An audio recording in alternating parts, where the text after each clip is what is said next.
Hey everyone, I'm having a problem with my 2005 Sebring. See, the check engine light is on, and when I was driving this, when the check engine light went on, I pull over. Then like now I'm close to my house, I start driving, and the battery light went on. So when I got home, I did this. I used my OBD scanner, and I got an error. I don't want to delete that.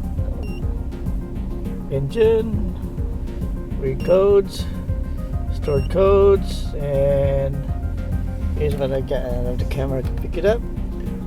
Right there. P0344 Camshaft position sensor. The circuit, intermittent bank 1 or single sensor. So something wrong with the camshaft sensor.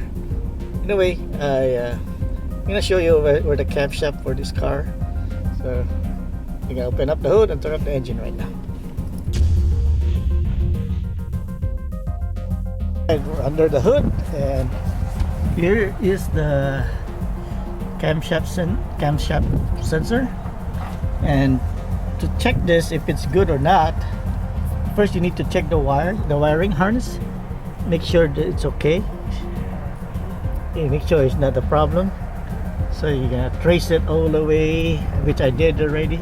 Anyway, to remove this one, you just hold this tab, this red tab over here, pull it up or push it this way, and pull it down. Okay. Oh, what's that?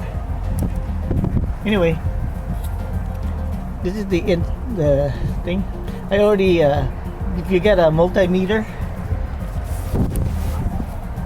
probe this one here. The right side here should be 5 volts. The left side should be 5 volts. The middle one is ground. So put the ground here, test it, and the right side, which I did already. So left side 5 volts, right side 5 volts, middle is ground. So when you test this one, you should come up with 5 volts. If you're not getting 5 volts, there's something wrong with the wire. Anyway, I ordered my part on eBay because I'm not sure if this is really the problem or not. So I took a chance. I didn't bother checking all the rest of the wire. The only thing I checked was this one here.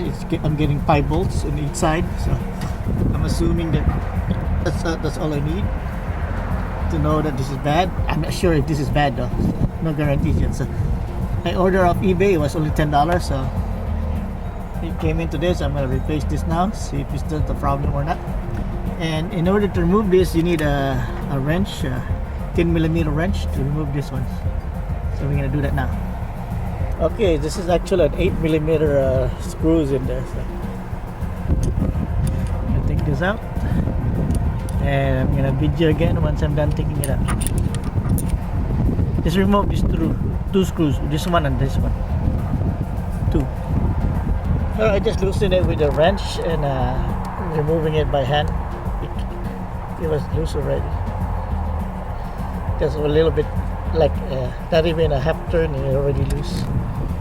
Make sure you don't lose it.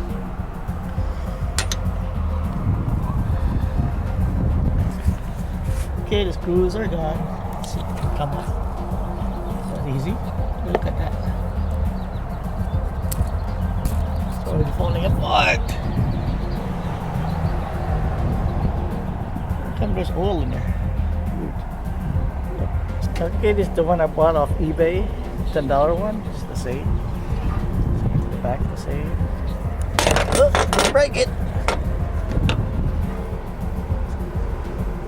Let's see if this thing works or not. Alright, I'm gonna install it now.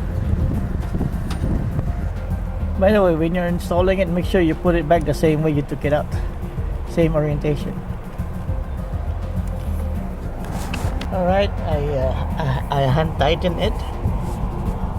I'm just gonna twist a little bit, make it a little bit tighter, but not too much.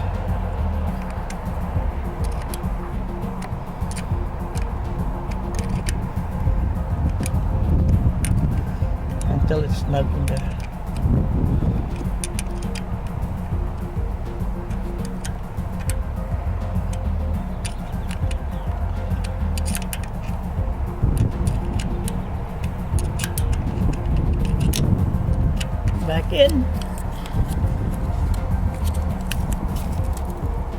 Then close it, lock it.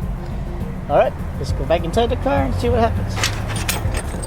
Alright, let's start the car. Moment of truth.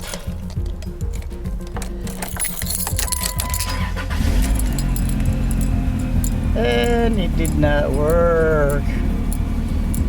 Let's see. That check engine light went off after the fourth start. I turn it off, turn it on, turn it off, turn it on. Now it's the thing, the check engine light disappeared. Looks like it fixed it. Alright. I started off and on, and the check engine light went off. So let me start this again. Yeah, it's not on anymore.